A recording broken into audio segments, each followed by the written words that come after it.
If I look exhausted, frankly, it's because I am. It's 2:30 in Austin, Texas, and we made it.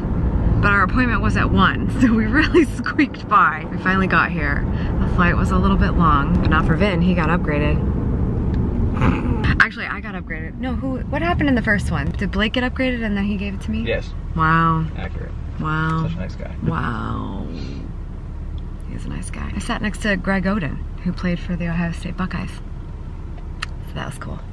He's very tall. I was very afraid to ask him to use the restroom because I felt bad that he would have to get up for me and he'd hit his head and it was yeah, I didn't want to mess with that, so I held it. So, Ryan has been super patient with us. We're gonna get there a little bit late, but all's good and he's, you know, so stoic about it, that one. So I'm excited that we're finally doing it. I probably could have had a coffee, but I was afraid to spill it on my outfit, so I didn't have one. Yay, we're finally here. And then, we're leaving again. Might as well tell the guy to just wait for us. Yeah, I know, right? I don't think he would. It's gonna be a whirlwind of an hour and a half, but probably have to call a different Uber.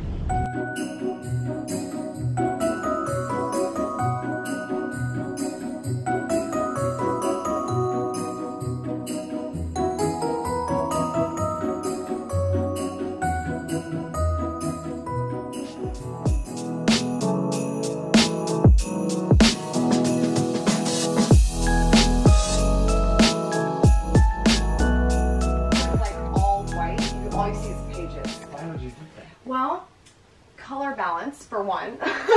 Okay, but how do you know where the books are? I just know. I just know which books are which. So mine is themes, descending by height. Sometimes people mess with them, unfortunately. And then I didn't plan super well for like how sections would expand. Yeah. So they filled up, so that's why some are sideways. And then I have the exact same setup at my other house. So this is like. But like all different books. Yes. Oh, okay. This is like half the collection. So it's like if you're searching the Ryan Holiday library, you have to go to this location for something. Yeah, no, sometimes I'll need something for like, that I'm writing, and I'll be like, I need that, and I'm like, it's not, I have to drive to get it. Okay, so I just finished reading Stillness is the Key. Oh, thank you. Which is your, what book? I think 9. 9? Yes, like, I think 9. That's tremendous. And I was actually a little bit nervous to read it. I found the book to be a really easy way to start thinking about what does stillness actually mean instead of making big assumptions about it, and how does it play a role in how we think and how we are productive. So I want to congratulate you on that. Well, thank you. So this morning, I got up at 5:30, so still dark, still quiet. I woke up and I was up before the day. You know what I mean? And so that was a huge one for me. And then the next thing I did, I took I have 2 young kids, we went for a walk. I think we walked about 3.5 miles outside on a dirt road. We watched the sun come up. You just talked. I love that you're saying that, because this is a perspective I can't bring to the table as a parent. And I think it sounds cool that, you know, instead of talking about maybe how playing different roles, whether you're a business owner or a stay-at-home mom and kids and not kids or whatever, we have all these different obstacles, right? And instead of considering them an obstacle, they're a part of your stillness practice. Yeah, your children. Absolutely. And like it's part of a productivity hack too. Like my kids do not sleep. So like I took them for an hour and 30 minutes while my wife slept in, right? Like so. I've already knocked down a bust, but it survived. 3D printed bust. This bookshelf is iconic. All right, Ryan, are you ready for the podcast? Yes. Awesome. Let's do it.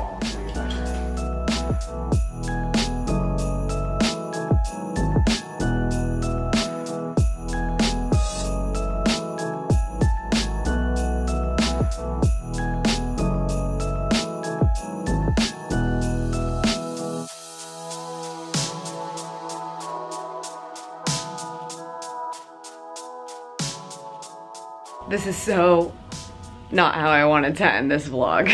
But I actually saw that you guys were feeling very kindred spirits with me when I was laying on this floor in the last video, so I figured, you know what, why not bring it back? Why not bring it back to this moment? Yesterday was such a whirlwind, and I kind of told you about it in the day before's vlog. I don't even know where we're at this point, so I'm sorry I can't keep track of time. That Ryan's somebody that I respect so much, and I was so excited that we got this opportunity to go interview him, even though It was a crazy, crazy day. Ultimately, I don't know if you can tell, but it was so much more than successful. We got a great little segment for AmyTV, which will be out in 2020, and an amazing interview for Detail Therapy and a little bit of Shine Squad secrets. We got a secret podcast there too, a little rapid fire with Ryan. And there was even a point when Ryan decided to film something, I think it was for his channel. I can't remember when this moment was for. It might be for me. He started reading to me from Meditations by Marcus Aurelius.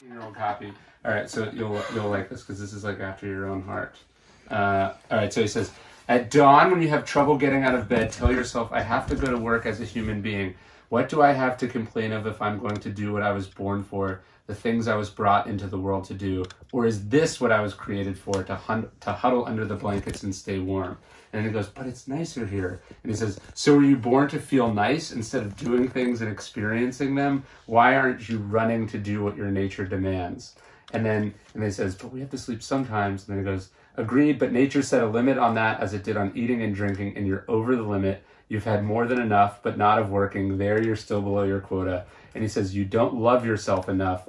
People who love what they do wear themselves down doing it. They even forget to wash and eat.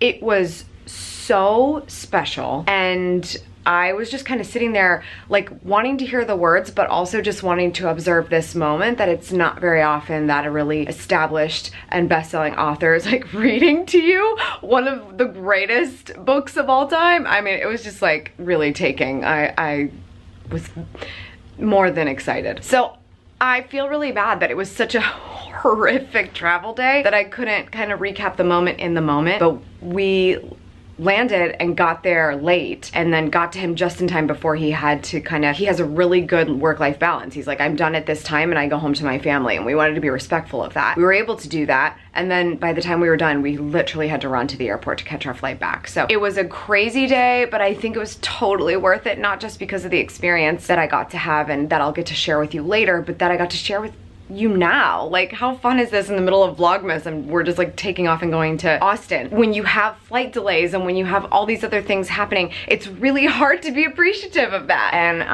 I actually am appreciative of that. Usually after it's over. Usually after it's over. Very appreciative. So yeah, that was really fun. I'm so glad that you got to see it. We're getting ready to go into a very important week. It is officially lunch week after you watch this video, so get ready for it. That's all for today. Thank you so much for tuning in. I appreciate it as always. Make sure you subscribe for good vibes, kiss the ones you love, and go after the life that you want. Cheers. Hey, are you struggling to find time for the things you love? Feel like you're constantly on the go, but taking care of everyone else first? You are not alone, and you deserve so much more. Not only are you capable of taking on this challenge, you already have all the tools it takes to make it happen. That resourcefulness is all you need to get activated by your new daily mantra. Good morning, good life. It's my new book, and it launches on Amazon on December 10th. More details at goodmorninggoodlife.com.